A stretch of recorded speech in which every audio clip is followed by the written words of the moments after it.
This is a presentation of Northeast Streaming Sports.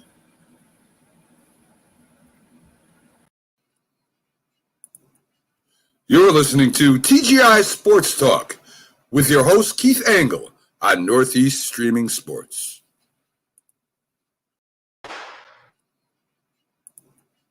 You're listening to TGI Sports Talk.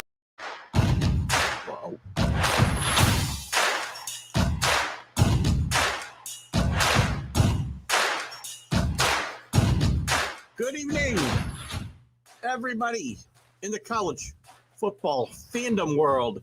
Keith Angle with TGI Sports Talk, College Football Huddle. How are you tonight? We're finally getting to the meat of the bowl season. Actually, a good game tonight with Oklahoma and Oregon. Anyway, we got the semifinals coming up Friday. We've got the New Year's 6 games coming up on Saturday, New Year's Day. Hopefully everybody here had a Merry Christmas, or again, as I like to be inclusive, or I can be, whatever holiday you do choose to celebrate. I hope you had a safe and happy one with your family and friends, and wish you all a happy new year as we head into those. Listen, a couple quick announcements before we get started tonight, and I welcome everybody. I thank the groups that allow me to share this. A lot of college football groups have been awesome during this college football season, allowing me to share, and we're getting some great visibility and new followers, which is a great thing. The College Football Huddle, along with the rest of TGI Sports Talk shows, will be joining. Will not be joining. We're already part of the Northeast Streaming Sports Network, but the Northeast Streaming Sports Network will have our own channel starting January 1st on Roku. There will be no cost involved. The shows will still air, by the way, live on Facebook and Twitter and YouTube, and you can still find them on the podcast channels, iHeartRadio and Spotify and all of those. But we'll now have another option, and the shows won't air live because it's not important that they do. Some of the Northeast Streaming Sports shows will air live. This show will air actually at 12 p.m., COVID's making my viewing dreams come true. True, I'm not a big fan of some of these early bowl games, and a lot of them have been canceled, and we're going to get into that a bit tonight. And good evening to you, Carlos. By the way, so when we get to Roku, this show will air at 12 p.m. Thursdays. Our Friday, Are You Serious show with my co-host Carlos Chavez, who we just said good morning, or good afternoon, or good evening to, whatever it is right now. The Are You Serious show will air 11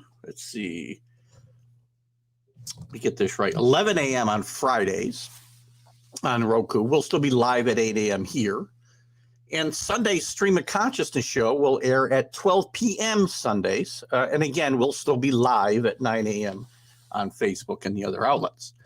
And my vlogs and some other interview shows will also air as part of an on-demand feature on the Roku channel. Well, we're excited about this. I'm excited to see what this brings. So it'll be a lot of fun. And we'll talk more about that as we go forward. Guys, tonight we're going to talk about a lot of stuff. I'll be joined in a little bit by Jim Biringer from the Last Word on Hockey, but he's one of our first words on college football here on the College Football Huddle. And Mark Mancini will not be joining us tonight. He had a prior obligation with family and will not be here. Good evening to Scotty Barnes tonight. Go Dogs. Everybody's getting excited as we finally get to some real football. Carlos is right. Put this back up for a second, Carlos. You know, I'm not a big fan of these early bowl games, and Jim and I will talk about it a little bit. I mean, I've bet a few games. I don't know why, because with the opt-outs and not knowing who wants to be there, who doesn't want to be there.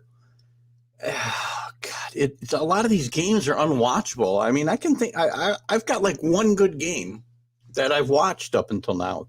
And again, maybe I just haven't watched enough, but we're finally getting to the meat of the issue, and we'll get into all of the big bowl games that are coming up from now till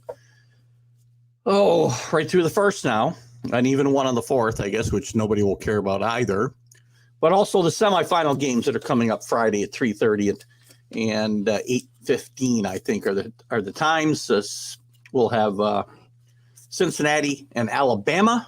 Will Cincinnati be able to shock the world? And we'll have Michigan and Georgia at the late start. And again, two interesting games, two interesting matchups. Will we get an SEC final, or will we get a Cinderella, or will we get a reborn Michigan program? A lot of interesting stuff to talk about. We'll talk about all that stuff. I'll get to your comments here in a second. We'll do some comments before Jim joins me. We'll also talk about some of the bowl. We'll see if Jim's had any games that he's really thought were interesting up until now. I have not really. You guys can feel free to comment on that. We'll talk about the bowl cancellations that Carlos brought up.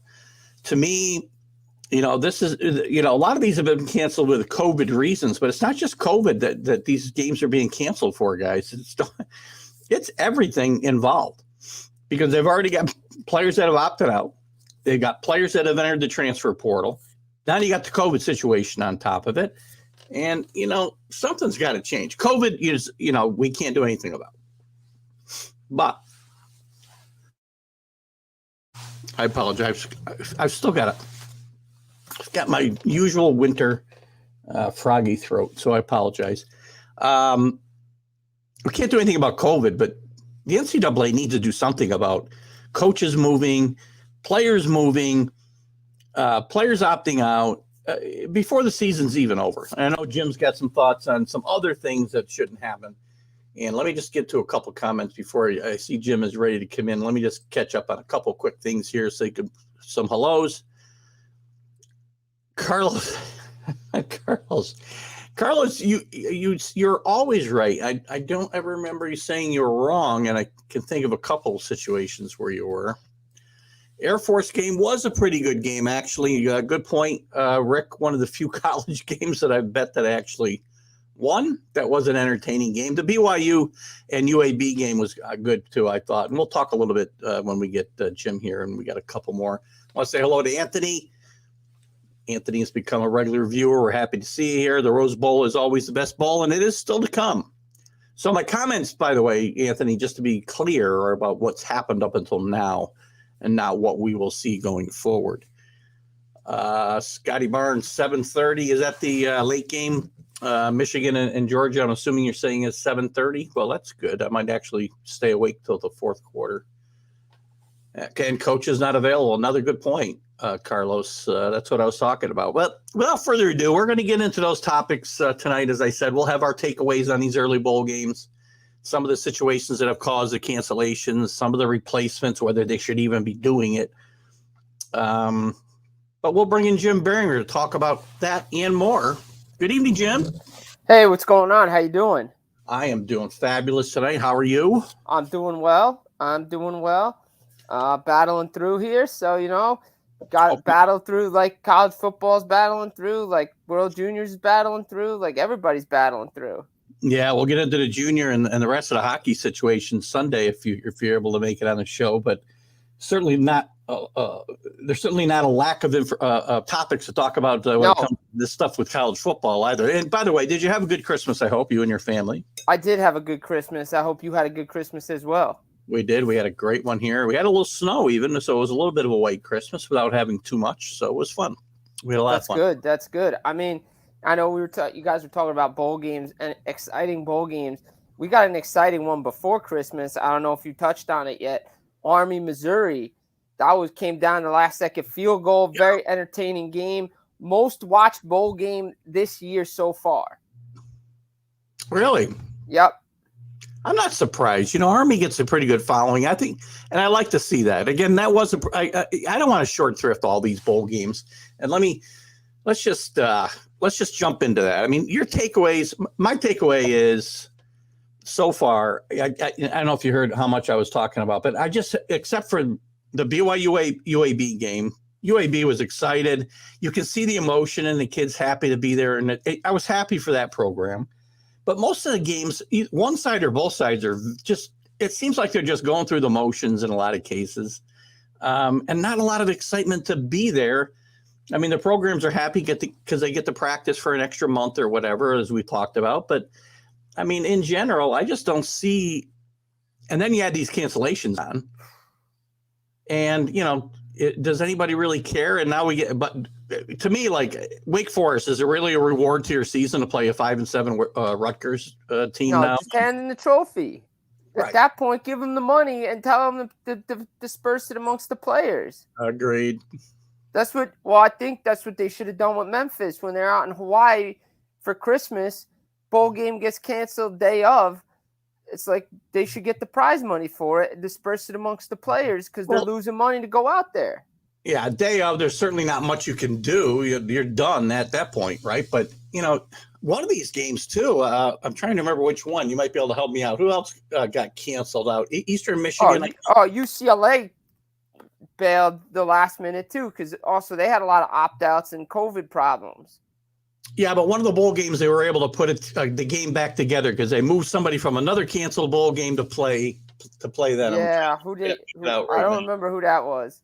It was, give me a second, I could probably, SMU is canceled. Where's that other one? Guess I'm not going to find it that quick. Oh, to be no, NC State was canceled. I can't find it right now. Probably one of our listeners will remember. I meant to jot it down and I didn't. But there was a canceled game. There were 2 canceled games, and they're going to put 2 of the teams that were still able to field a team together to still play one of the bowl games. That's good. It's not hitting me as I kind of talk about it here. So let me just check the comments quick. And other than that, I mean, what are your early takeaways from these early bowl games? Anything that strikes you? Not really. I mean, look, actually, you know what strikes me is that I was right about Houston and the American Conference. We talked about it how many times in this show. Like the American Athletic Conference gets no love, and a bunch of teams that Cincinnati played this year and beat won bowl games this year. So, I mean, talk about, doing good deeds. And, you won on Houston, I won on Houston. So everybody was a winner. No, the American Conference has done well. And some of the Power 5 teams have not done so well. I mean, UCF beats Florida. I mean, Florida's down, but they're in a bowl game. Yeah. They're in a bowl game. You know what? And don't tell me, and I know it's going to come up, that these Power 5 schools don't care about playing a bowl game. Maybe they don't, because I just said there's a lack of emotion. But then why accept the invitation and go? And don't, these teams can – it is a place, I guess, if I'm going to look for a positive, it's a place for these group of 5 schools to be able to show that they can play with the big boys. And if the big boys don't want me to say that, then show up and play and beat your little brother like you're supposed to. Right, but you know what? I mean, I thought Auburn played well in that game against Houston. They were just, I don't know, a couple calls in the end, the targeting, the missed holding, maybe intentional grounding, something like that. But still, Houston's defense showed up and played. Auburn wanted to play. Don't tell me, I hate the fact that the Rose Bowl game, and I know we're jumping around here, but I don't like the fact that Olave's not playing. A bunch of wide receivers aren't playing for Ohio State because this is supposed to be a good game. It's the granddaddy of them all, Utah versus Ohio State. This is what people want to watch on New Year's Day. Well, this is kind of, grouped into what we're talking about with the cancellations and the bowl game replacements. You talked about some of the opt-outs and some of these cancellations. I mean, they're attributing it to COVID when they canceled it, but it's not just COVID. It's doing this. I mean, before COVID affects these teams, they've already had X amount of opt-outs. They've had X amount of kids hit the transfer portal, right? They've had coaches that are gone. To me, they've got to put something into play so that the integrity of the season lasts through the end of the season, or don't play these games. Or, as something I texted you before, is the bowl season a continuation of the regular season, or is it a separate season in itself? Right. Because if it's a continuation of the regular season with stats and records and all that stuff, then the transfer portal and opting out has to come after the bowl game. If it's not, then the statistics from the bowl game should not affect your regular season statistics.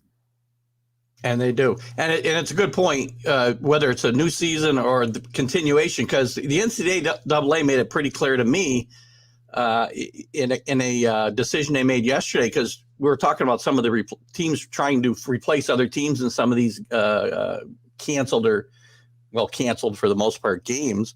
UTEP, I think it was, Texas El Paso, said they would play in one of these games, but they've already played in a bowl game, and the NCAA said you can only play in one a season. So I guess I would say that this is a continuation of the same season, which it is. We all know that it is. So, if they're going to count the stats, you're right. I think you talked about it last week. The Heisman Trophy vote shouldn't happen until the bowl games are done. Right, exactly. So the Heisman Trophy should wait. You shouldn't be allowed to opt out, and the transfer portal should wait until after the quote-unquote season is over. Yeah. Let's look at a couple of comments while we're talking about this. Rick talks about the fact that, again, my thought of why we play some of these games in the first place. It does help some of the fringe players get a look, I guess, Rick, but they've got a lot of film on these guys, and maybe some guys are getting to play because other guys have opted out and there isn't enough film on them. But again, with the opt-outs, what was going to be a good game, Pittsburgh, Michigan State is a perfect example of one of these games that's hurt badly by opt-outs, because the best two players in the game aren't playing, and you can't get people to buy tickets to go to the game. No, you can't. It's a shame, because the Rose Bowl is such a good game, and you don't want to have it ruined because of opt-outs. Yeah, and we still don't know that, any of these games. What the UCLA game the other night showed me, the cancellation of that the last minute, 2 hours or whatever before the game. I don't remember. I think it was 2 hours before the game. There's none of these games that we're going to talk about tonight are off limits to be canceled, as far as I'm concerned. You may see it right through the semis. Who knows? I hope not. Well, I mean, that's the thing for the semifinals. Like, I'm not a fan of what we talked about last week with, forfeits, and, you got to find a way to play these games, because these kids have worked too hard to get to this point in the season. You got to figure out a way to do it. Carl, let's just talk about paying the players. I mean, look a lot of these guys are getting paid with the NIL money, and that's another slippery slope, which we'll talk about a little bit more when the season's over and see how season one of this has gone. There's already a few hiccups in the process with guys getting money and then transferring away from the school that the boosters from whoever paid them the money. What's Alan got to say here? I saw someone suggest a 12-team playoff and the top four conference champions get a bye in a first round playing. Well, we talked about 12 teams. I've talked about 16 teams, which I've said every night. A guy's tried to sue me because he came up with the idea. Nobody else has ever talked about it before. His mom did by the book, I found out. But all of these expansion conversations, to me, Jim, also, if you're going to have these teams playing a real playoff, whether it's 8 teams, 12 teams, 16 teams, whatever it is, you got to put something into place where the guys are going to play and the teams can field the team. It's not just COVID, guys. It's all these opt-outs and transfers as well. Right, exactly. So the mentality is going to change from playoffs or bust when it comes to the rest of the bowl games, regardless if it's 8, 12, 16. It doesn't matter how many teams it is. It's the fact of the matter is players see the other bowl games as irrelevant now. And once they don't make the playoff, they want to look towards the NFL. And that's the biggest issue. Right. And I don't even know. It's going to affect. And again, once you get into a playoff, you're still going to have guys opting out, and it's going to cause chaos within, that playoff system, in my mind. And injuries. Not only that, say you go to 12 teams, 16 teams, you got injuries to worry about going the next round. I remember a couple years ago, I think Florida State, Penn State played a great double, triple overtime game in a bowl game. If that was like a semifinal or a first round, the next game, they might not even been able to field the team with all the injuries they had. Yeah. Yeah, I mean, along the thoughts you had about, the season being the season, the NCAA's got to do something to keep these. It starts with the coaches, right? The coaches Right. can't be allowed to jump and move. So you got to do something with the early recruiting period, because that's what's causing the coaches to leave, because they want to lock these kids up while they can. They need to move that deadline, I think, because you cannot let these coaches leave before their season is complete. And now you're letting the kids leave. So everybody's a free agent every single year, and it's going to cause chaos throughout. Just the movement itself is not good, but for the integrity of the individual seasons, it's even worse, because it's going to affect the national championship picture at some point. If we It always does. It always does at some point. It's going to eventually affect the national championship, the semifinals, all that stuff. If it's the season is the season, then move up the playoff, move up the bowl games, get everything done at a certain point, and then that's when the recruiting starts. And that's when everybody can go into transfer portal and this and that and move. Not, okay, season's over, championship weekend or whenever your last game is, oh, you can transfer, this guy can go here, this guy can go here. No. Agreed. When the final buzzer sounds and the national champion is crowned, that's when the season is over, and that's when everything goes on. Yeah, Scotty brings up something too that I'd heard, and I think we might have brought up on a previous show, but I know I heard it, that tying NIL deals to playing in whatever bowl game you get, your team gets selected for, would probably help a little bit. Yeah, I would. I got to play the whole season, right? And those are the guys. It's the guys with the NIL money who are going to be the guys opting out, because they're the guys with the NFL potential, right? So exactly. Let's see what Alan says on this topic. Make the bowl game requirements either 8 or 10 wins. Well, first of all, the problem with that is, and I don't disagree, Alan, to tell you the truth, but then you don't know how many bowls you have every year, unfortunately, and you've got to plan ahead a little bit for some of these things. But you're on the right track. I mean, to me, again, 7-5 or better. 7-5 at least. At least 7-5. I mean, I swear to God, the first 10 games I looked at this year were a matchup of 6 and 6 teams. Yeah. Yeah, well, I'm sorry, 6 and 7 team in Hawaii, but they didn't play that game. So, luckily for us, unfortunately for us, we get Rutgers playing Wake Forest. I mean, if I'm Wake Forest, who's had a really good season, they were dreaming early, on when they were undefeated about the potential playoff spot. That obviously went up in flames, but they still had a really good season. I really should have got Larry Sorensen, Wake Forest color man, to come on tonight to talk about this situation, but we'll have him on next week to recap the game. To me, it's got to be a downer for Wake Forest to play a 5-7 Rutgers team after the season that they had. And Rutgers sucks too.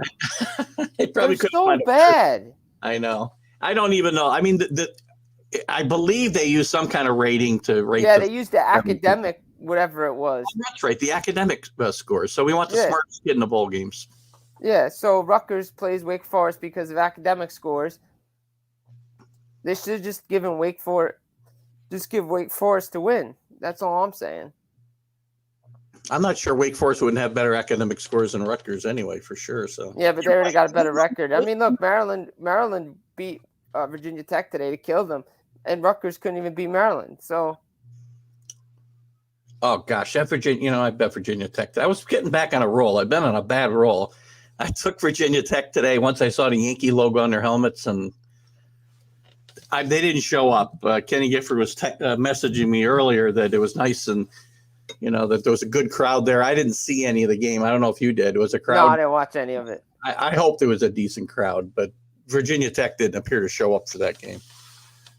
What else? What else is on your mind about these early stuff before we jump into the real season is upon us, fortunately? Yeah, semifinals on Friday. From my sanity. Some of the games have been interesting. Some of the games have been meh. Good for San Diego State getting a nice victory after COVID went through them for their game against Utah State. Yeah. We touched on Army. Good to see Air Force with the nice W as well. That was a good one, yes. Yeah, that was a great one. They held on that one. That was actually a fun game to watch. Well, I'll tell you, what about coming up? I mean, we know, obviously now we're starting to see some good games. We had a couple yesterday. We had, because that Auburn-Houston game was a good game. I kind of misplaced that one as well. But we got Oklahoma and Oregon tonight, which should be a good game. I'm really excited to see Bob Stoops back at the sideline myself. I'm not a huge Oklahoma fan, but I'm a Bob Stoops fan. I thought he did a great job there. I always thought he was going to come back, to be honest with you. So did I. And maybe this little taste of being with the team the last month and coaching in this game will give him the. I don't know. After his comments today, I don't know if they're going to allow him back. Yeah. Well, what do you say today? I might have missed it. I know. So somebody asked him about, like, I guess Gatorade shower or whatever, mm-hmm. and he's like, "No, I'd rather have like a vodka shower." And somebody followed up this, and he's like, "Oh, what are they going to do? Fire me?"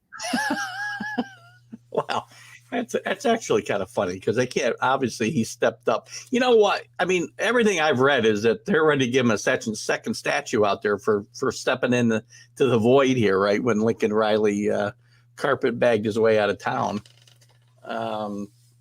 But I don't know. I think it's kind of fun to see him on the sideline tonight. I think I will sit that game out and just watch it and hope for a good game myself. With the games coming up, Jim, I mean, obviously we're all looking forward to Friday's games with the semifinals. What other games, and you and I are going to go through them all quickly here in a second, but what games are you really looking forward to seeing yourself? I've got a couple that obviously tonight I want to see Oregon, Oklahoma. I want to see that game. That should be a good game. As we roll down to tomorrow slate, Pittsburgh, Michigan State should be a good game. Except for the best two players. Exactly. The best two players aren't playing, but I was looking forward to that, but I'm really not now. What about the Battle of Carolinas? That actually should be a pretty decent game. That holds a little interest for me. They don't get to play each other all the time, and I think it'll be very interesting to see that. Give a shout out to I know this is Mark's team when he's not here, but see what Wisconsin, Arizona State. That game could actually be intriguing. Could be interesting. Could be. 12 got a little pride on the line here. Right. So outside of that, then Friday, obviously we have the semifinals, which everybody's locked on the semifinals. Of course. We'll certainly talk about that as we go forward here tonight. Obviously the New Year's 6 games, the Oklahoma State, Notre Dame. I want to watch Utah and Ohio State. Baylor and Ole Miss will be good. So those are the games those are the games I'm going to be looking forward to. Yeah, I'm really excited about 3 games on New Year's Day. As you said, Notre Dame, Oklahoma State. I think it's a very interesting matchup. Notre Dame gets continuity after Brian Kelly jumps with Marcus Freeman just kind of seamlessly taking over, or right. So it seems. So we'll see. I like the Utah-Ohio State matchup because Utah's playing really, really, really well. And it's always fun to see the Rose Bowl is still, even with the playoff, the Rose Bowl is still the best of all. So, and I think Baylor, Mississippi, will be an interesting game because of you got an interesting matchup of keep the pedal to the metal offense and a really good defense. It's going to be interesting to see what happens here. I feel like Baylor will score some points because Mississippi's going to score points as well. Yeah, I feel like that one's going to take the over in that one. Yeah. So let's you and I go through these games real quick, and we'll make a pick for each one. And we'll also at the end we'll do our lock and maybe a don't be. You can throw your don't be surprised. I guess we'll do it as we go. You can say that's my lock or that's my don't be surprised because otherwise we might get confused when we go back. So we'll start with tomorrow. We will go through these games one by one. North Carolina and South Carolina in the Duke's Mayo Bowl. I still got to give the bowl names. We're going to get to some real bowl names here pretty soon. I think it's an interesting matchup. I think South Carolina under Beamer is kind of rebounded. Yeah, I'll take North Carolina, Mack Brown, see what they could do. I'm going to take South Carolina and Shane Should Beamer. be a good game, though. Yeah. Mack Brown has been a huge disappointment in my mind the last 2 years at Carolina. And I thought he might step away, but I think he's going to give it one more go. And if things don't work next year, that might be it for Mack Brown. Tennessee, a bit of a rebound this season against Purdue in the Trans-Perfect Music City Bowl in Memphis. Give me Purdue. Nashville. You're going to take Purdue. I like Purdue. I think Purdue's played really well. Jim Brown, is it Jim Brown? Well, Brom's a really good coach. Purdue had a really good season in the Big Ten, beat some good teams this year. Yeah, they did. I think they might be motivated to back that up. Pittsburgh against Michigan State. I can flip a coin because I have no clue when you got your two best players or the best player on each team sitting out. I'll take Michigan State because, but I'm not impressed by them right now. I mean, it's a shame that Kenny Pickett and Kenneth Walker aren't playing in this game. But actually, let me back up real quick because Rick does say let's Clemson and Ohio and Iowa State's playing right now. Last I saw the score was 3-3. I kind of like Clemson. I think it's 6-3. I kind of like Clemson to win this game. I like Clemson in this game. What about Oklahoma and Oregon? Oh, let's pick that game. All right, good point. We didn't pick it. I'm going to take Oregon in this game. I like Oregon in this game. I like Bob Stoops so much. Though I like what Oklahoma's doing. I like Oregon in this game. I don't even know who's coaching for Oregon up there. I know it's an interim, so gonna be interesting. I think Oregon's got a little something to prove here because of the disappointment of their regular season, and I'm hoping they come out looking to play. So, all right, so we're caught up there. And then we got Wisconsin and Arizona State. You know, Herm Edwards has done okay at Arizona State. Nothing. He hasn't set the world on fire. They got the allegations still hanging over that program.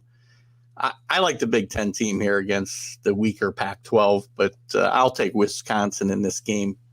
Maybe in a blowout. Wisconsin's played good football this last. I like Wisconsin coming into this game because just the way they finished the season strong. Obviously, they had a tough loss, or else they could have been going to the Big Ten title game. Their running game is strong. They're playing good defense. Arizona State's got to show me something here because they didn't really, they really haven't played that well as of late. Agreed. And then we got the game everybody's waiting for. We get to New Year's Eve, and everybody's been waiting for these games on New Year's Eve. And we'll start it off really getting ourselves excited at 11 o'clock in the morning with Wake Forest and Rutgers. Wake Forest next. Move on. That's the lock right there. Wake Forest. Moving on. There's a lock over. You know what? I just hope they don't come out like I don't want to be here and Rutgers shocks them because but I don't see it. I don't either.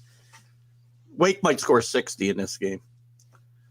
Washington State, Central Michigan. That's the game that I was because Miami was supposed to play in that game. Yeah. Yes, that was a Miami game, right? Correct. Central Michigan's game also canceled out and said they moved to play this game. Biggest bowl Central Michigan's ever played in. Yeah. So the Sun Bowl, Washington State against Central Michigan. Interesting, they've had to change venues, kind of a strange logistical week for Eastern Michigan, but this is the kind of spot where I may take Central Michigan to upset Washington State in this game. Give me Central Michigan on this one. Interesting picks there. Should we leave the semifinals? Let's leave the semifinals to the end, even though they're being played on New Year's Eve. We'll leave that. That's got to be our last discussion, so we'll leave that to the end.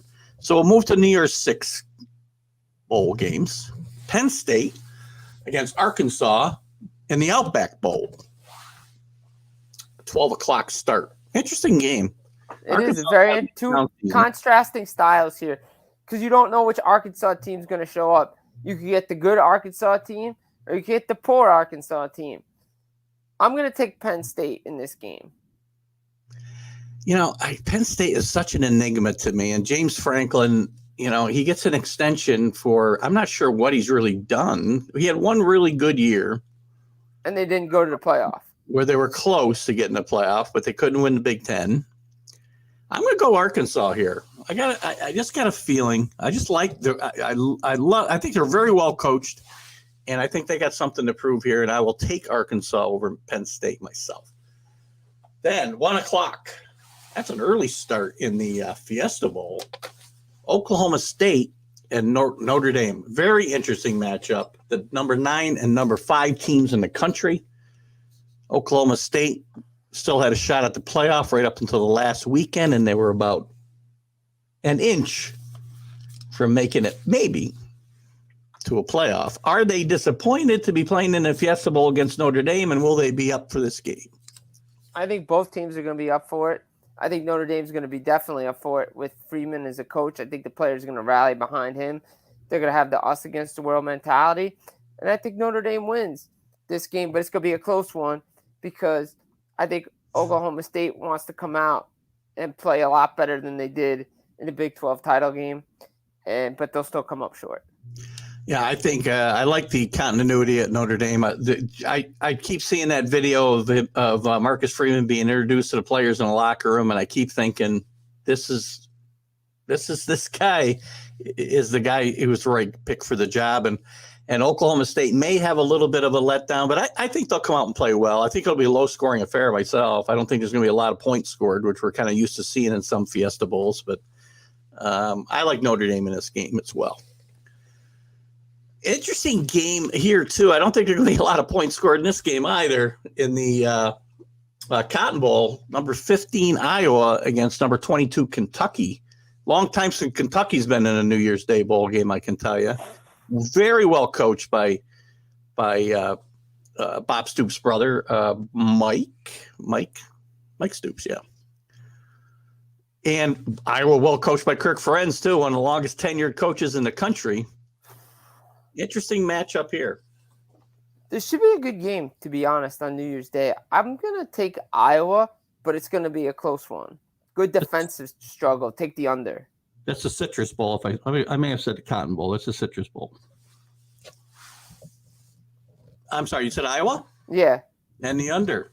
You know, I've been all over Iowa all year long, and I'm going to jump off them and get on Kentucky in this game just because I think, you know, them not being in a major bowl game for so many years. I mean, I'm not sure if they've been in a New Year's Day bowl game in my lifetime, and I'm 61 years old. It's possible. Right. Bear Bryant coached there once, so it's possible they were in a bowl game at one time. For sure. I will pick Kentucky in this game at Camping World Stadium in Orlando. And then, of course, the granddaddy of them all, the Rose Bowl. They will not. This is one thing, by the way, as we get talking about playoffs and playoff expansions, the Rose Bowl holds the key to everything. Exactly. Because they don't want to give up that New Year's Day 4:45 start. And, you know, they're the tradition, and it's going to be interesting to see. They've got some trump cards to play here, too. So, anyway, in this year's game, we've got number 11, Utah, against number 6, Ohio State. One team really hot at the end. The other team a little bit up and down this season. Don't be surprised if Utah pulls the upset over Ohio State. I will like Utah in this game as well. I haven't given a lock myself yet, have I? So No, I will. I'm not going to give it here either, but I will pick Utah to beat Ohio State in this game as well. Hang on one second before we move on. Carlos has got me. Kentucky. Yes, Carlos, Kentucky.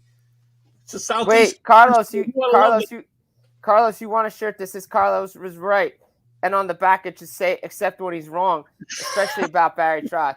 But that's a conversation for another day. That's for Sunday morning. We'll get into that Sunday morning. By the way, Carlos, you're one of the SEC elitist. I mean, how can you say I shouldn't be picking a Southeast Conference team? Anyway, I like Kentucky in that game. Let's see what else they got here before we move here. They did make a bowl game with they made a bowl game, Kenny. They didn't make a New Year's Day bowl game, I don't think, with Tim Couch as their quarterback. Can Utah pull the upset? We're both saying yes. Carlos says, what do they have to do to win? What? Play the same way they've been playing. Play the way they played against Oregon for the 2 times. Play good defense, run the football, physical, smart. That's right. how they won the game. Yeah, they play good physical football. Run, like you said, they control the clock and they play good defense, and that's what will beat Look Ohio at the State. 2 losses that Ohio State had this year. One was to Oregon, lost in the trenches. The other one was to Michigan. They lost in the trenches. Utah can do both. Agreed. This team it's too bad they got off to a bad start Right. this year, because this team may have been playoff worthy by the end of the season. Baylor in the Sugar Bowl, number 7 Baylor against, I know another one of Carlos's favorite coaches, Lane Kiffin and Ole Miss, the number 8 team in the country. This is going to be a good game. No doubt. This game will be my lock. Ole Miss will win this game by 2 touchdowns over Baylor. Ooh. Yes, I First love time, the highest bowl game for Ole Miss in a while. Lane Kiffin returning the program to glory. I'm going to take Baylor in this one. They're playing with some momentum now. They are playing with some momentum. I agree. They're another team that's really well coached. Dave Aranda is going to be. He probably will not be a Baylor much more past next year. They've had a good season. I just feel Lane Kiffin, this is the spot. He's got something to prove.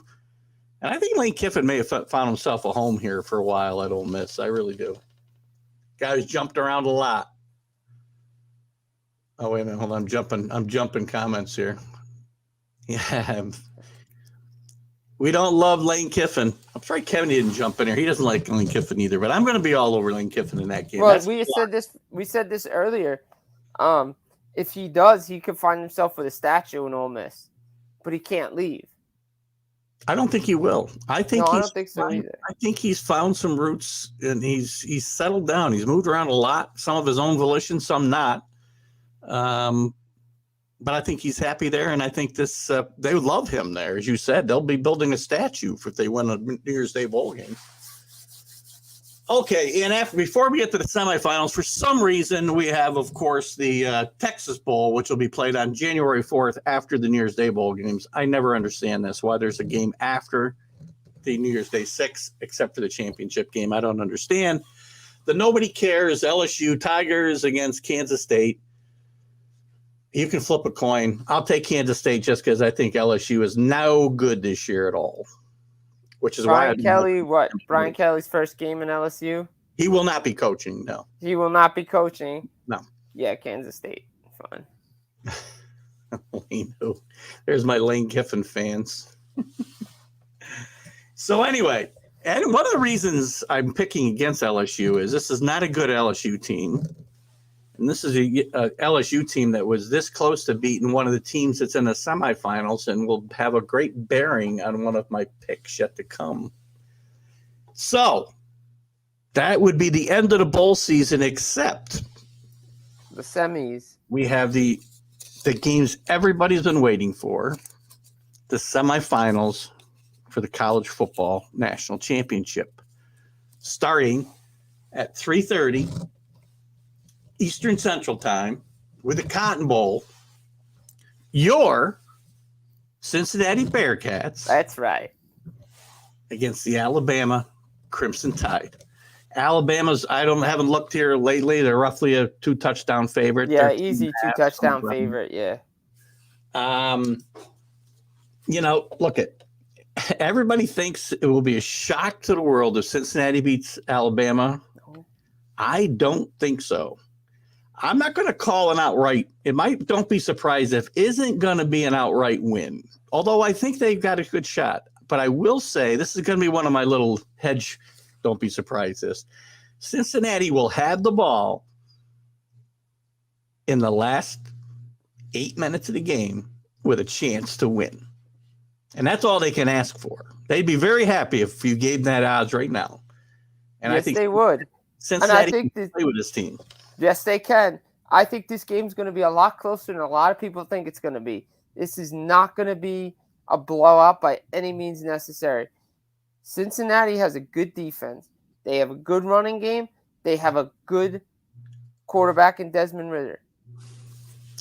The issue for Cincinnati will be Bryce Young because we saw with tune with Houston.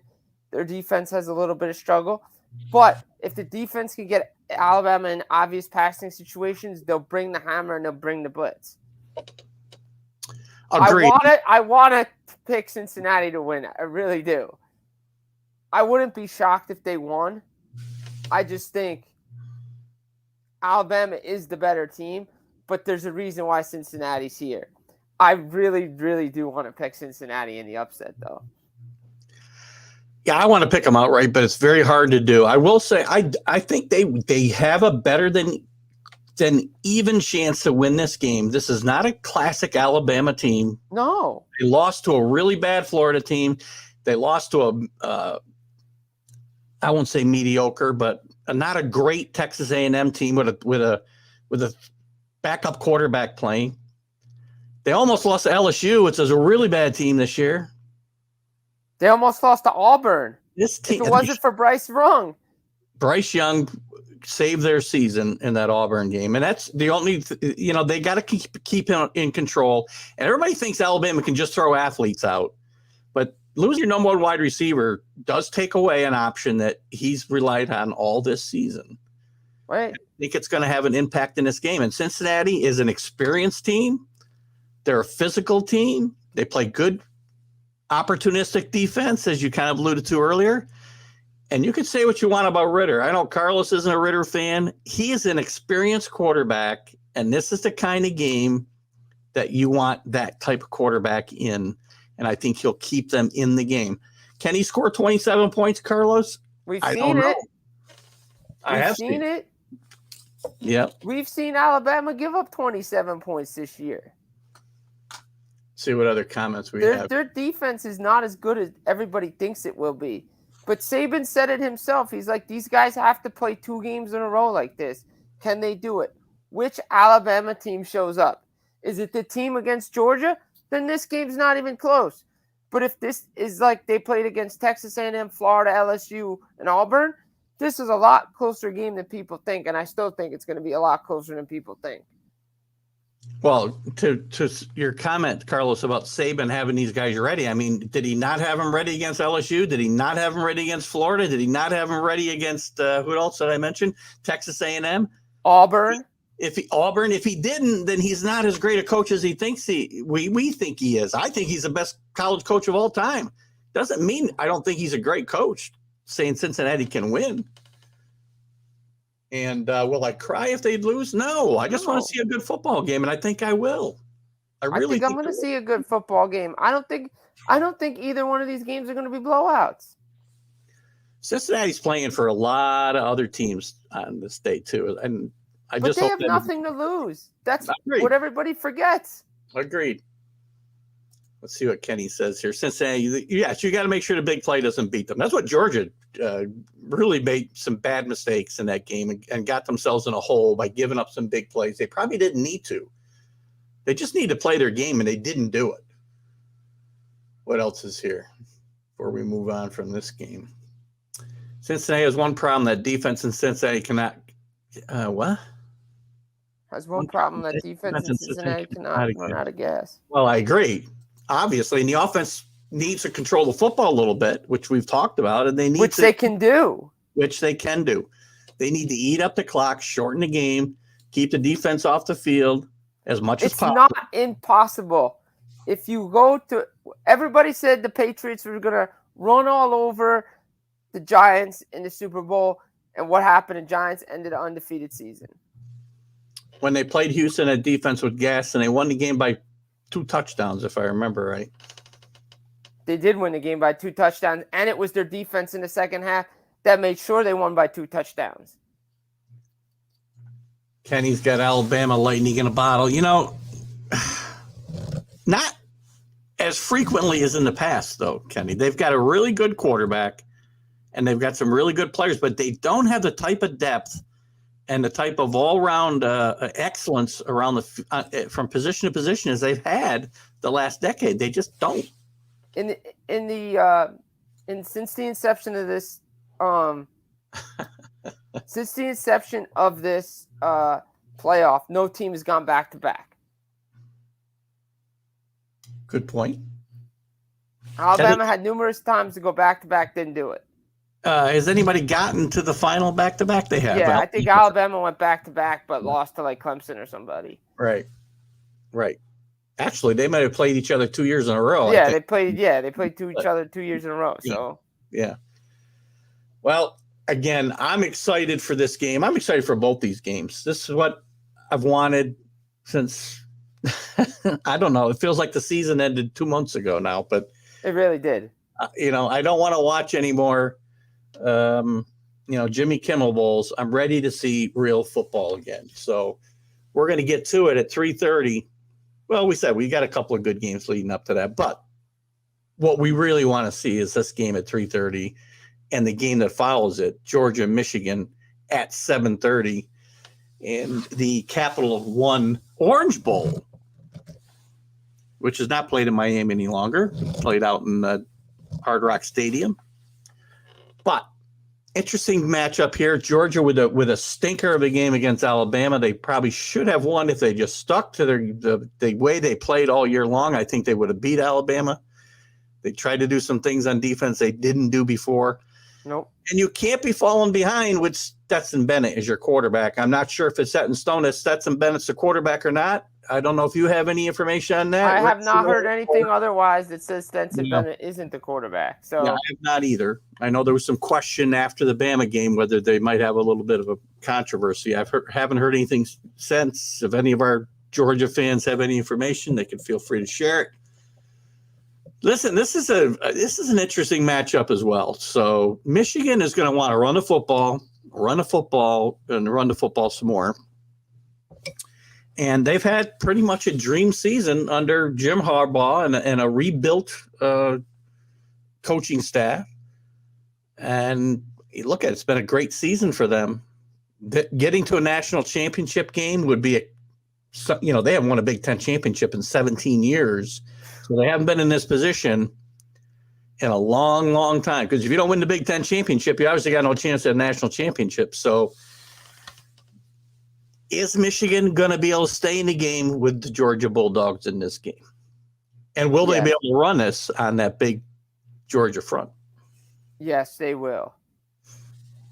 I think they will because they have a solid defense. That's what had them going all year. Defense wins this time of year. Obviously, you need to score points. Mack the American is a good game manager for Jim Harbaugh. They have weapons in the wide receiving game. They have a great running back. I don't know if Georgia can bounce back from a loss like that. They have time. They've been thinking about it. If they had played this game right away, I think Georgia might comes out and win the game. Mm-hmm. Here, I don't know. They got to make sure they limit turnovers. Michigan can beat them with big plays if they open up the seams with the running game. I think in that Georgia-Alabama game, I think all the blowouts that Georgia had, they had a close game against Clemson in the opener, but that was, back in August almost. I think all the blowouts they had did them no favors when they got into a game that they fell behind. Right. And I don't think either one of these teams is a team that I'd want if I'm rooting for them or wagering on them. I don't want either one of these teams playing from behind because I'm not sure either one of them can do it all that well. No, I don't think so. Either one. Well, because Michigan can't really. Their run game sets up their pass game. So if they're down, they're not going to run the football. Scotty Barnes, who was already declared his allegiance to the Dogs, has Michigan hanging tough through the first half, and the second half will be all Dogs. I thought that's the way it would be against Alabama as well, and it didn't happen. And again, I'm not the biggest Jim Harbaugh fan in the world, but this has been an interesting season. This is an interesting team that's very resilient. I thought they might fold up after they got beat by Michigan State, and they took care of business after that. I mean, they still control their own destiny, and they took care of business in pretty efficient and dominating fashion even. Yeah, and I did. think they're going to give Georgia all they can handle. I think this will be a very close game as well. And I am going to take Georgia to win in a very, very close game. Now, if they fall behind, though, I don't think Stetson Bennett's going to bring them back. No, I don't think so. It won't be Stetson Bennett. No, the thing is, I could definitely see. Like, I understand everybody's going to be like, "Oh, we could see a SEC title game rematch." I think Michigan's a wild card in this one because I think they can throw a wrench into everything, and it feels like they're the team of destiny this year with everything going right. They beat Ohio State. I'm going to take Michigan in this game. It's a good point. I mean, everything they except beating Michigan State, everything they needed to do, they did. They hadn't won a Big Ten championship in forever. Harbaugh never beat Ohio State. Harbaugh never been to a playoff. Maybe he completes that. Maybe he finishes the job. I'm going to go out on a limb, and I'm going to actually go with a Cincinnati, Georgia final. So I'll go out on a limb and say Cincinnati's going to shock the world against Alabama, but then I'm going to have Georgia beaten. Well, we'll talk about that more. Yeah, we'll talk about that. We'll find out who's in the championship game next week. So anyway, guys, let's see if we got any other comments. We some things I might have missed here. Let me see a couple up. Go ahead. If you got I will say, come Friday, I will be rooting hard for Cincinnati. So we know, and where's your why is somebody calling me from work at 8:00 at night? Don't bother me. Yeah. Where's your number one fan tonight? She's not here to talk about your Cincinnati fandom. Oh, she's watching. Don't you worry. Okay, she's watching. Sure. She's watching. Sure. She usually has a comment come up when we're talking about Cincinnati. So, listen, Kenny's right. I mean, any one of these four teams can win. This is the way college football is at this very moment in time, and this could change next year in Alabama or Georgia or somebody's could be very dominant. We thought all year Georgia was that team, but they showed against Alabama they are not. And all of these teams have flaws, and any one of them can be beat or could win. And we'll find out. Game. So that's why this is going to be a lot of fun to see. I don't think we're going to see what we've seen in the semifinals in the past, which is just unwatchable football. I think these games will be watchable. I think to the very end. I think we're having a lot of fun. Absolutely. Don't bother me. I don't understand. That's a new segment on the show. It's called "Don't Bother Me." This is the "Don't Bother Me" segment. Steve Stoolmaker. I'll even throw your name out there, because I use my work computer as one of my monitors here as I'm doing my show, so it shows I'm available on Microsoft Teams. So he thinks he can just call me apparently. So if you're watching, Steve, I apologize, but don't bother me when I'm doing the show. There you go. There it is. Yo, what's bugging Keith? You just found out what's bugging Keith. Starting to sound like I'm from the city, for crying out loud here. Listen, yo, don't bother me. That's it. So what else? Anything else on this whole, before, when we talk again, we're going to have one game left, Jim. Any takeaways? Just enjoy college football, the rest of it. Just enjoy it. Because we think we could have all these games and we may not. So let's just enjoy what we got. That's a very good point. Let's keep a good thought in our heads, because we found out with that UCLA game last night that at the last minute, any one of these games could not happen. So let's hope that does not come to be, and we get to watch some good football, because this is what we waited all year for. Not just the semifinals, because I think this year also shows, Jim, in my mind, well, maybe we'll finish on this note. The big thing about the playoff and expanding the playoff is it'll take away from some of these bowl games. I don't think it will. They're able to incorporate these bowl games now. They'll still be able to incorporate these bowl games. They can rotate the semifinals amongst the big guys. And you'll see, there's still interest. There's still fun for me to watch these New Year's Day games. Oh, yeah, there will be. There's some really good games on New Year's Day this year. The games will always be good, but it doesn't mean the opt-outs won't happen, because they still will. But we'll still get entertaining games. We always do. Yeah, we got to find a way to fix that, though. Yeah, exactly. What's Kenny got here? Enjoy, because all that's left is the so-so NFL. Absolutely. Well, we'll talk about that on Sunday as well. It hasn't been a good couple of weeks for my boys in Foxborough, but that's for a different show. Jim, Listen, I appreciate you coming in here. I will be rooting hard for your Cincinnati Bearcats. I like it. Don't know if I can put my money where my mouth is yet, though. Do it. We'll see. We'll see. I'm looking forward to the games, though. So let's see if I can get some momentum going here.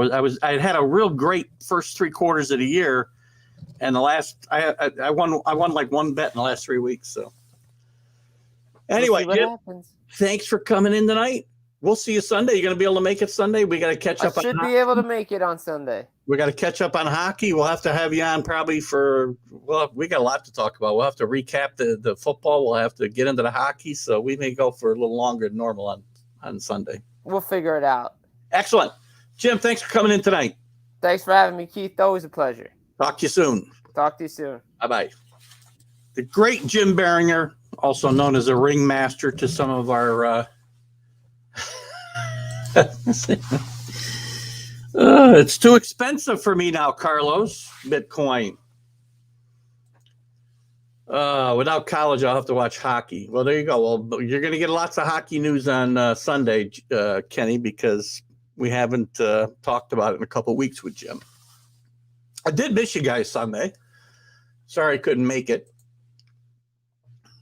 I already got that up there. So anyway, guys, lots of great football coming up.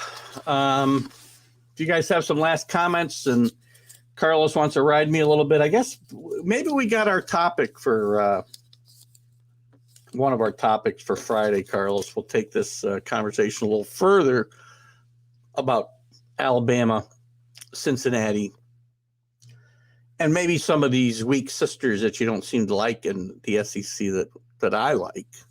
Coming up. Well, these games we played now, the games I liked that you mocked me for are all on after the show. Oh gosh, it's going to be a fun weekend, guys. I just hope that we don't have, and I'm going to go back and revisit this.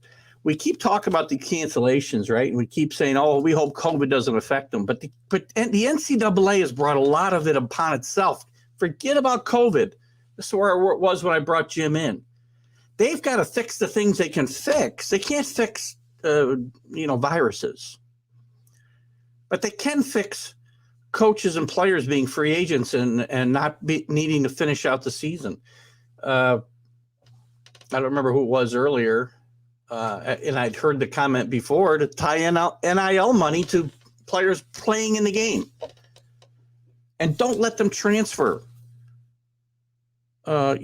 Before the season's over. You can't hit the transfer portal until the season's over.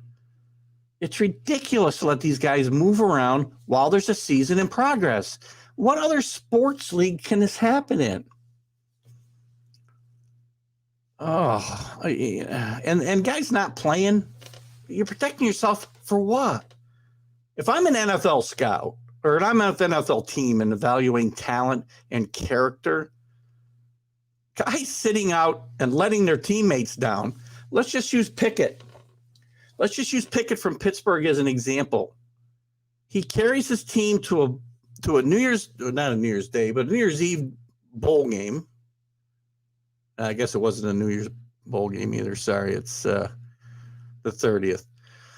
But whatever. A good bowl matchup. What if this had been a New Year's Day bowl game? I'm guessing Pickett wouldn't have played then either. And if I'm an NFL evaluator, I take that into consideration about what kind of guy and what kind of character I'm getting. So I don't know what I don't know what they're trying to protect. Because I don't think they're Cam's done. Yeah, but it's for a different show. We'll get into that. Maybe, I don't know, maybe Carlos wants to talk about that Friday. We'll bring it up Friday anyway and chat about it for a few minutes because Cam's not playing college football, so we won't get into that one today. But I think Cam has shown all we need to see of Cam. And it was a good line you put up earlier, Kenny. I don't know if I put your comment up. I think I did, that Auburn called him to play today, or he called Auburn and offered services, and Auburn said no.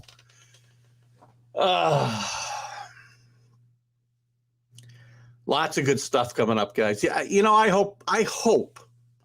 really do want to see a college football playoff. And I do want to see 16 teams. And I do want to see all the conference championship represented. Some of them will get blown out. I don't care. A lot of conference champions get blown out in NCAA basketball tournaments, one of the most popular sporting events of the year. There's no reason the NCAA football can't do it. And if they're afraid if the big conferences are afraid they're not going to win championships, well, then that just shows me they're afraid to play these guys because they don't play them during the regular season.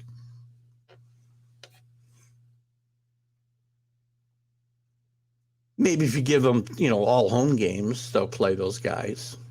But they're not going to travel to Cincinnati. They're not going to travel to Houston, much less Coastal Carolina.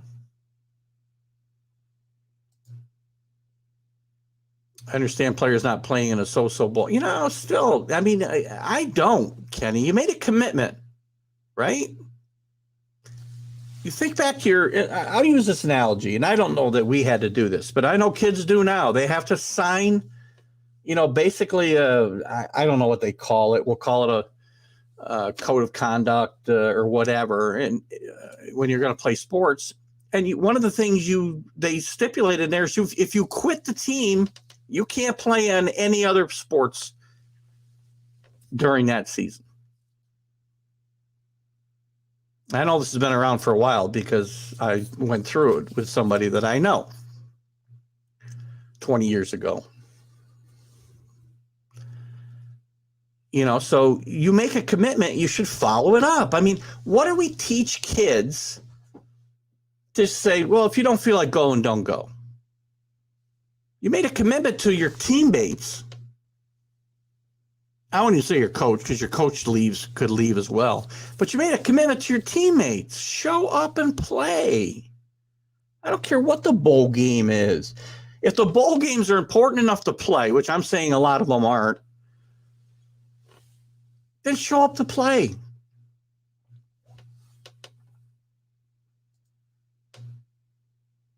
Bowls are part of the season, though, Kenny. They're an extension of the season. Let me use a different example for you. And maybe the analogy is not good, but let's just take high school football here in the Section 2. So the state, Section 2 and, New York State, all the sections. State championships aren't part of the regular season either, but should kids who are maybe committed to go to a big college somewhere sit out the playoff season because they've got a commitment and they want to stay healthy? I would say no. Again, we don't teach kids any. Sports should teach kids something, and not quitting is one of the things that we should be teaching them. What do you got here, Alan? Kids are more in it for the money. Problem is at the NFL. Yeah. Agreed. It is about. Look at. I understand it's about the money. I'm not naive. And Kenny says that a lot, and you guys said it a lot. And I'm not naive. I get it. It's about money. It's been about money for a long time. But sports still has lessons to teach that aren't about money. And again, not leaving your teammates high and dry.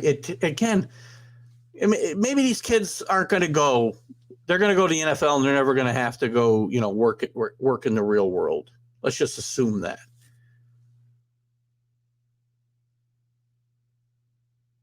They don't teach kids behind them any lessons. And, I guess sports athletes are not role models. We know that.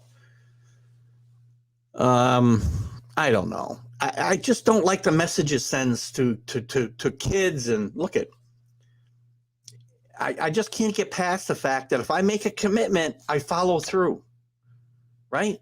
I make a commitment to play in a golf league. I play. I show up every week and play, even when I don't feel like it, because I'm tired from work or whatever it might be. I'm not in one right now, as Kenny can attest to the way I played the last time I played with him.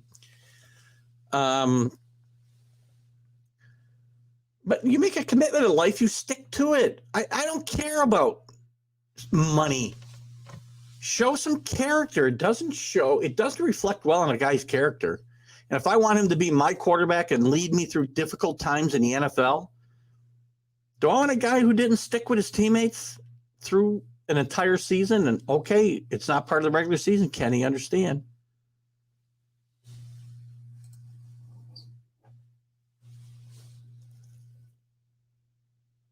No, I understand the money. I get it.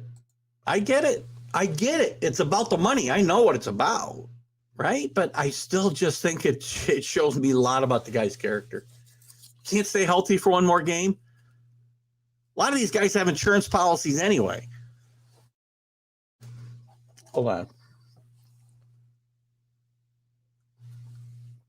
Oh, sorry about that, guys. A lot of these guys have insurance policies anyway. Will it cover what you would have made in an NFL career? Probably not. But again, you don't think, I just think it's a bad way to get off. I keep thinking about Pickett, and I keep thinking about the NFL teams looking at him like, because remember, they also can't play in a Senior Bowl. They can't play in anything else. They're done. Allen feels like an incentive to stay and play cause shows leadership and dependability. Oh, excuse me. Boy, I'm having a tough time tonight. I got to agree, Alan. I mean, again, those are important qualities to me, especially at the quarterback position in the NFL, right? That's what my team's looking for. That's what I want my team looking for. Not the best player all the time. If you're talking about just want to stick with quarterbacks, I want guys who are leaders and dependable, as Alan said, leaders. Leaders don't walk out on their teams.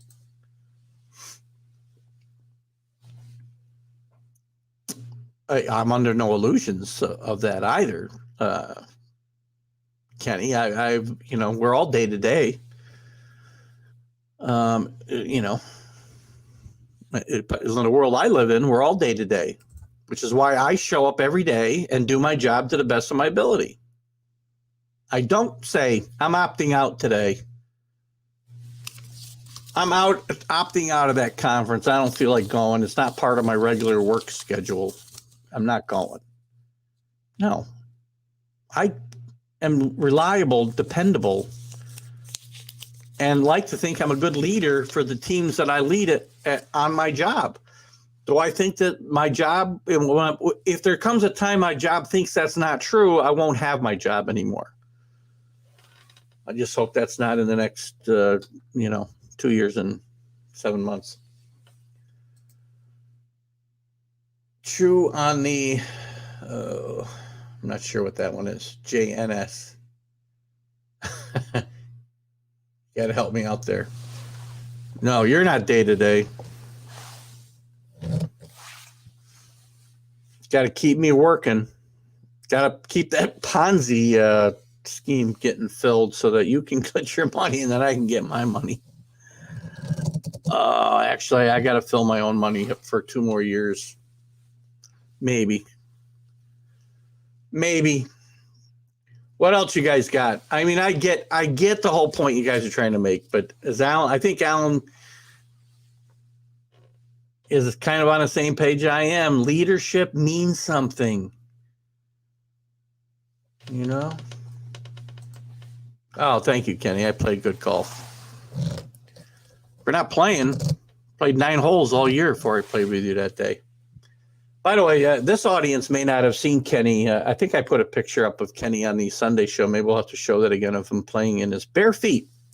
So if you've never seen a grown man play golf in his bare feet, we all have to watch Kenny, who plays very well, by the way. I can't play without spikes. I can't play with sneakers on. I don't know how he plays in his bare feet, but God bless him. So anyway, thanks for saying that, Kenny. I appreciate the compliment. I had a lot of fun that day. We got to do it again.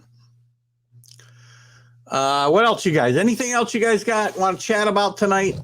This show, by the way, you won't see this show yet, but I want to remind you guys, and if you got some more comments, we can certainly anything on the world of college football. And I think I'm going to, once we get past the the college football final. I think we're going to morph this. So we'll still talk college sports. It's going to be more of a college sports show probably through the winter months, and we'll talk about college basketball as well as football. And as there's news in football, but there won't be big news on a weekly basis, but we'll find things to talk about. We've got topics to talk about, so we'll see. I'm still debating what to do there. And I'll get to your guys' comments here that you got up there in a second, so bear with me. So I just want to remind everybody that, again, Northeast Streaming Sports will have their own Roku channel starting on January 1st. This show and all the shows that are part of the Northeast Streaming Sports Network will be airing their shows there. My shows will not be live, but I will still be live at the same times I do them now on Facebook, YouTube, Twitter. That's where we broadcast live to. So those shows on Roku, if anybody, it's just another avenue to watch the shows at different times. You can watch them, and they'll be replayed too throughout the day. I don't know how all that's going to work yet, but the initial schedule will be this show will air on Thursdays at noontime. The Are You Serious show with Carlos, the Mad New Yorker, will air Fridays at 11 a.m. on Roku, still live at 8 a.m. here. The Sunday Stream of Consciousness show will air at noon on Sundays, still live at 9 a.m. For you guys that watch us here and want to comment, you're not going to be able to comment and all that on the Roku channel, obviously. And then we will have my vlogs will be part of an on-demand library and some interviews that I've done in the past. Hopefully we'll get on there, and some that I will do coming forward will also be there. So there's a little bit of an update for you. We got a couple other comments here. Look at a guy like Josh Rosen. Don't remember if he skipped, but I don't remember if he skipped either, but probably, I don't know if he's a great example or a bad example, Alan. I don't know, because he obviously didn't amount to anything. He's still in the league, believe it or not. And I don't remember who I saw him. He actually got into a game this year. I don't know if somebody can remind me who that is. Not safe. Too much stuff on those grounds to be barefoot. Well, Kenny can comment on that. I was a little shocked myself. When I saw him take his shoes off, I thought he was putting on his spikes. Oh, I didn't mention John Madden. It is a college football show, but John Madden, who's an integral part of all football fans, so I guess it still fits in the college world. He did coach a little bit in college before he went to the Raiders. The great, great, great John Madden, the best play-by-play man ever. That's how some people remember him. That's all they remember him. But he was also a Hall of Fame football coach, won a world championship with the Oakland Raiders, went to 7 AFC championship games in I want to say 10 years. Passed away yesterday unexpectedly at 85. Rest in peace, John Madden. You brought a lot of pleasure to this guy's football world, I can tell you. And even though this is a college football show, I want to show, and we'll talk about it this weekend a little bit too, maybe what John Madden brought to football. But he just changed the way that I think that football was broadcast. Some guys have not, made it better since then, but he was different than anybody before or after him. And him and Pat Summerall doing games, even though I was an AFC guy, and they did NFC games when I was growing up because there's different stipulations for TV contracts and such. To listen to Pat Summerall and John Madden do a game was music to my ears. Music to my ears. He couldn't club foot. That's a good point. Rest in peace, John Madden. Absolutely, Alan. Great guy. Hello, Dave Guyette. Good to see you. You're a little late tonight, but good to see you here. Anyway, Alan says Madden had the highest winning percentage in NFL history, 100-game minimum. That's absolutely true. I mean, his record was, I don't have it in front of me. I want to say it was like 110-32. Just tremendous.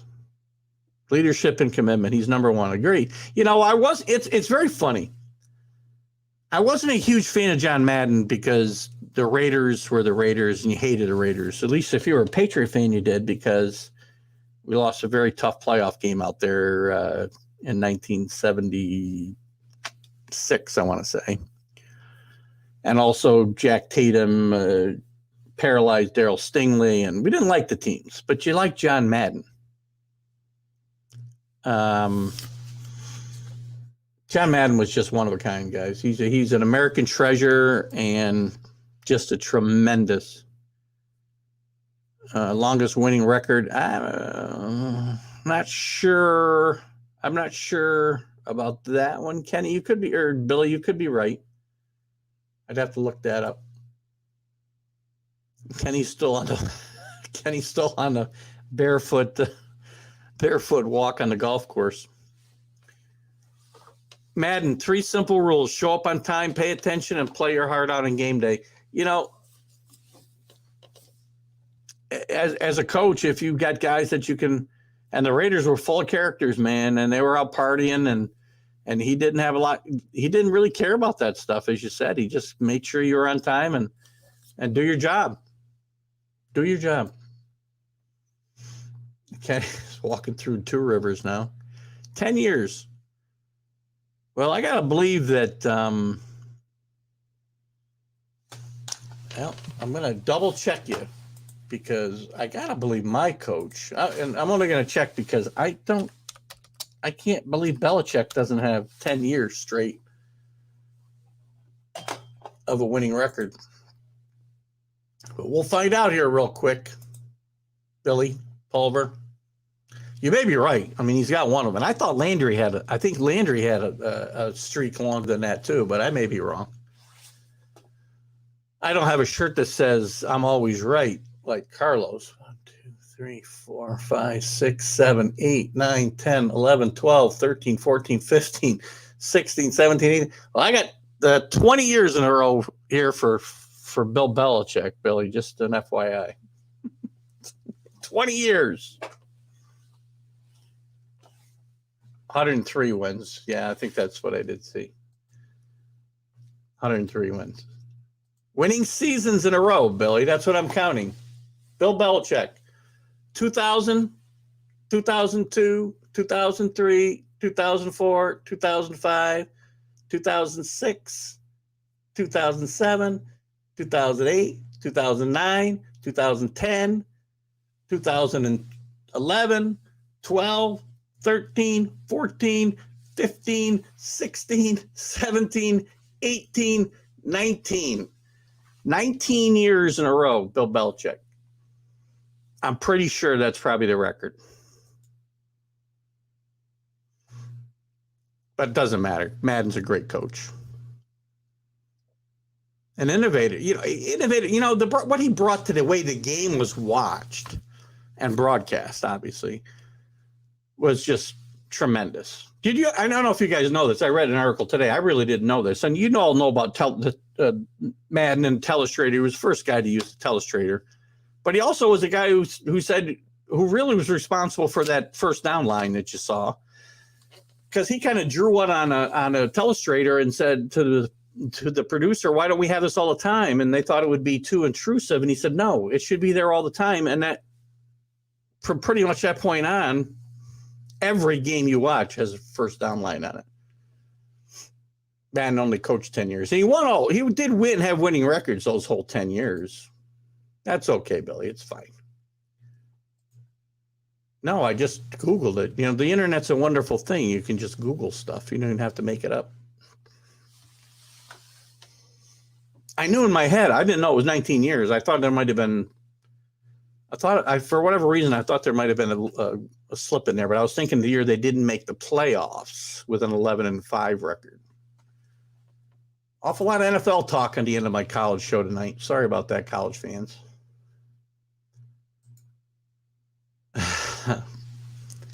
So anyway, good show tonight, guys. Had a lot of fun. Any last comments? I'm going to get it wrapped up. Thanks to all of you for coming in. Anthony, Alan, Billy, Rick Gifford, Who am I missing? Carlos, of course. Mickey Delaney, Scotty Barnes. If I missed anybody, Dave Guyette, if I missed anybody, I apologize. Thanks for coming in. Thanks for commenting all the time, guys. I love doing the comments. I mean, one of the reasons, other than I like to, debate and go back and forth with Carlos, that we changed the format on Fridays, is I like to get the comments involved as well. And it's fun for me. The interviews are fun for me. And we're after the first year, I do promise you we'll get back to some interviews, and I probably will find a different slot to air them when we do have them. We'll figure something out though, and we'll just have live, special shows or whatever, and then we'll get them shared to the Roku channel as well. But I just need time, and I don't really have it now with my real job and the shows we got going on here. So can't put your comment up there, Dave. It's a college football show. John Madden turned us into an NFL show. Go Bama. Guys, it's going to be a lot of fun this weekend. Don't forget, watch Cincinnati try to shock the world. Watch Michigan try to keep their magical season alive. I think we're going to see some surprises this weekend. All I want to see for sure is some good football. Keith Angle for TGI Sports Talk, College Football Huddle, right here on the Northeast Streaming Sports Network. We'll see you next time. We'll see us Friday morning with Are You Serious and the Mad New Yorker. Have a great night, guys.